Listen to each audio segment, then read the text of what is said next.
মহাসচিব অন্যান্য নেতৃবৃন্দ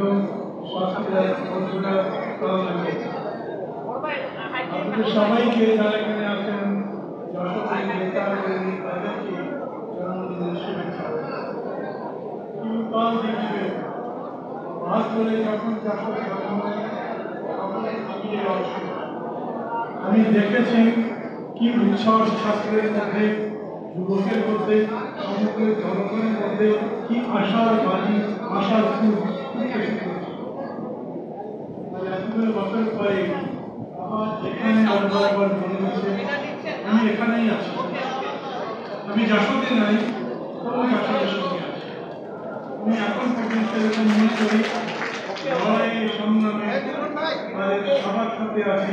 বিশেষ করে যেই মানুষ আমাকে চট্টগ্রাম দিয়ে ঢাকায় দিয়েছে, আমি তো রাজধানী আমার ওড়াপত্র হয়েছিল চট্টগ্রাম, সেখান থেকে কেন্দ্রে নিয়ে এসেছিলেন তখনকার যশোরের সম্পাদক, এখন সভাপতি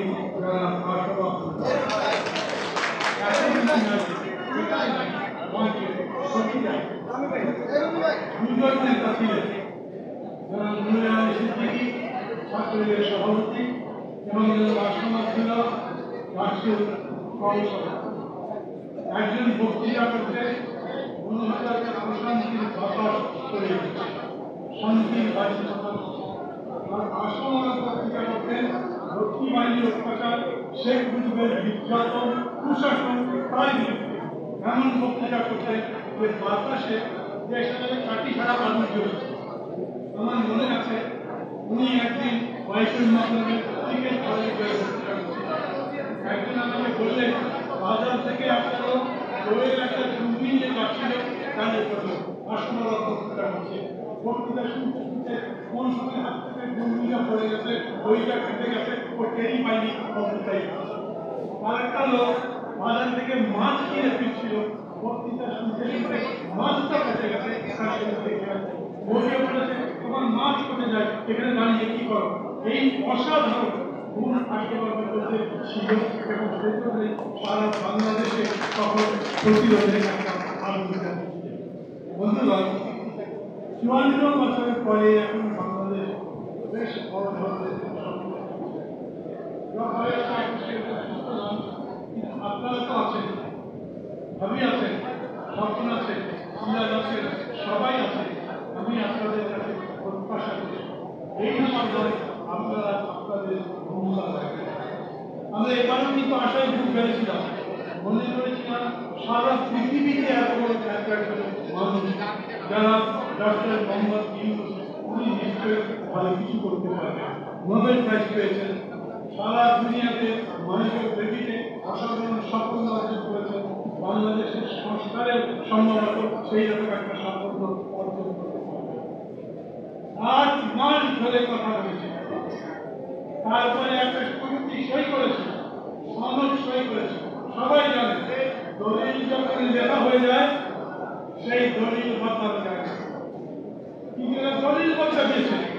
যেদিন সই করেছি সেই দিন আর্টিকেল 5 ওই দলিলের মধ্যে জুলাই সনদে সেটা বলতে এইবার যেটা করল ঘোষণার মধ্যে বিএনপি তাদের নিজের বক্তৃতা করেছিল, অনেকগুলো বিষয়ে তাদের নির্মত আছে, ইংরেজিতে বলেন নোট অফ ডিসেন্ট। ওনাদের নোট অফ ডিসেন্টের সাথে আমরা কিন্তু একমত, আমরা তাদের সাথে সহমত পোষণ করি। কিন্তু বিএনপির নেতারা বলেছে আমাদের এই ব্যাপারগুলোতে ভিন্নমত আছে, আমরা সেই কারণে আপনাদের আটকাচ্ছি না, আপনার প্রস্তাব পাশ করে নিয়ে যাবো, সই করে দেবো, কিন্তু যখন ভোট হবে তখন মানুষের কাছে বলবো এই ব্যাপারে আমাদের এই দৃষ্টিভঙ্গি। মানুষ যদি আমাদের সমর্থন করে তাহলে আমরা এটা বাস্তবায়ন করবো, আপনাদের ঠিক কথায় জনগণ যে আমাদের দায়িত্ব হবে, তবে তাদের প্রস্তাবে ভিন্নমত থাকলেও আমরা সেটা মেনে নিয়েছিলাম এবং আমরা যেটা বুঝেছি কমিশন সেটা বুঝেছে। অদ্ভুত বিষয়, কমিশন এখন আমাদের সামনে প্রস্তাব হাজির করবার সময় সেই সমস্ত নোট অফ ডিসেন্ট বা ভিন্নমত বাদ দিয়ে এটা একটা প্রকৃতি হলো না।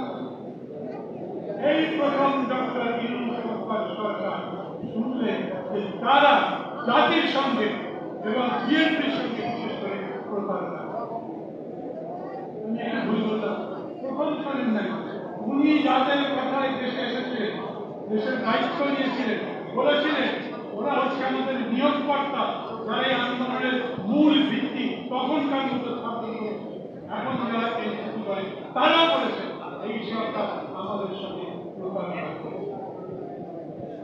এই সরকার দেশে ভালো নির্বাচন দেবে, জনগণের কাছে গ্রহণযোগ্য নির্বাচন দেবে, সেই সরকার যদি প্রতারক হয় তাহলে আমাদের করার কি আছে? ডক্টর মোহাম্মদ ইউনূস বিরাট মানুষ, নোবেল প্রাইজ পেয়ে বিরাট মানুষ, বাঞ্ছনীকে বিরাট মানুষ, কিন্তু দেশের রাজনীতিতে এতই ছোট যে মাপাই আমি খারাপ করলাম। আমার শিক্ষক খুব সম্মান করি, কিন্তু তিনি ভালো ফুটবল খেলেন, উনি যে ভালো ক্রিকেট খেলবেন তা তো হয় না, সাধারণত হয় না। আগে উনি ওগুলো বোঝেন, রাজনীতি বোঝেন না।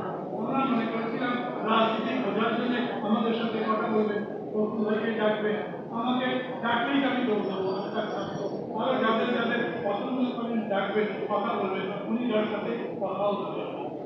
পার্টি করতে গেছিলেন, একটা এসএমএস দিয়ে দিয়ে ওখানে ভয় ওঠে। সেই মানুষ সেই দিন বক্তৃতা করলেন দেশের নির্বাচন নিয়ে সমস্যা আছে, হামলা হতে পারে।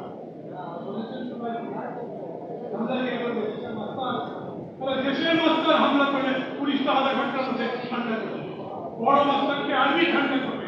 উনি তাদের কথা বলেছেন, উনি সরাসরি সম্ভবত এটাই বলেছেন হামলা হতে পারে, সেটা বিদেশ থেকে।